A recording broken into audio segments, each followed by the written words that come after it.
বন্ধুরা, তোমরা সবাই কেমন আছো? আজকে আমি মন্ত্র নাম জপের প্রভাব সম্বন্ধে কিছু আলোচনা করব। আজকের ব্যস্ত জীবনে নানা ধরনের চিন্তায় মন সকল সময় অস্থির চঞ্চল হয়ে যায়।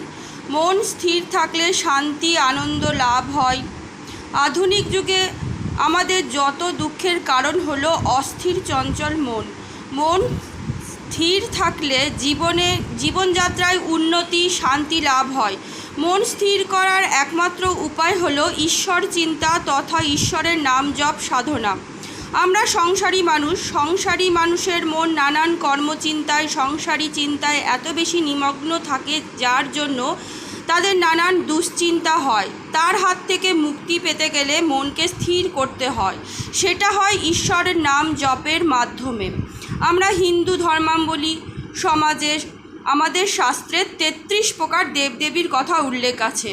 আবার কারুর ইষ্ট দেবদেবী থাকেন যাদের নাম জপ করলে আমাদের মন স্থির দুশ্চিন্তা মুক্ত হয়।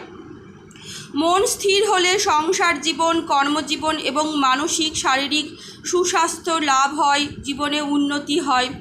এছাড়া ভিন্ন ধর্মের মানুষও আছেন যাদের নিজেদের ধর্ম অনুসারে নিজ নিজ দেবদেবীর আরাধনা করে থাকেন। মন্ত্র জপে আমরা সর্বপ্রকার কুনজর কুপ্রভাব থেকে নিজেকে তথা নিজের সংসারের সদস্যদের সুরক্ষিত করে থাকি। বাজারে 108 বীজে যে জপের মালাগুলি বিক্রি হয়, সেগুলি আমরা সহজেই কিনে এনে 108 বার করে বিভিন্ন দেবদেবীর নাম জপ করে নিজের জীবনকে উন্নতি সমৃদ্ধ করতে পারি। দেবদেবী আমাদের নানান বিপদ থেকে সুরক্ষিত রাখেন, জীবনে উন্নতি সমৃদ্ধ আনেন। তাই আমাদের কোটি কোটি লাখ লাখ হাজার হাজার মন্ত্র নাম জপ করা উচিত। তাতে মন্ত্র স্বয়ং সিদ্ধ হতে থাকে এবং আমরা দীর্ঘায়ু শান্তি সমৃদ্ধ জীবন লাভ করে থাকি। বিভিন্ন প্রকার কুনজর কুপ্রভাব আমাদের স্পর্শ করতে পারে না, কারণ আমাদের ঊর্জা শক্তি প্রখর হয় এবং মন্ত্র নাম জপের মাধ্যমে বুদ্ধিও তীক্ষ্ণ হয়। জীবনে বেঁচে থাকার ছন্দ গতি লাভ হয়। সমস্ত প্রকার খারাপ প্রভাব থেকে দূরে থাকতে পারি। মনে সকল সময় শান্তি আনন্দ বাস করে। চেহারা সুন্দর হয়, তেজস্বী হয়ে ওঠে, চোখে মুখে দীপ্তির আভা প্রকাশ পায়। এখন তোমরা বলবে, আমরা সংসারী মানুষ, আমাদের সময় কোথায়?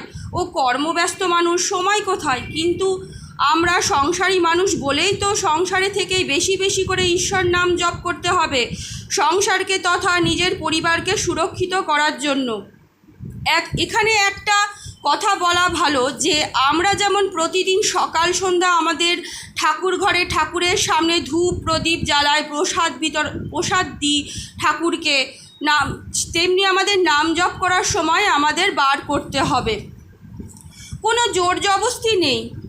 প্রথম নাম জপে মন নাও বসতে পারে, অভ্যাসের মাধ্যমে সেটা মন ঠিকই বসে যায়। তখন যা খুশি আনন্দ জীবন লাভ করি সেটা দেখার মতন। মন্ত্র শক্তি অসীম শক্তি, মন্ত্রের চরম শক্তি, সে শক্তির শেষ নেই। সে চমৎকারী প্রভাব মন্ত্র আমাদের জীবনকে উন্নত করে। তো আজকের মতন এইটুকুনি। তোমাদের কেমন লাগলো জানাবে। ভালো থাকবে, খুশি থাকবে, আনন্দে থাকবে, সুস্থ থাকবে।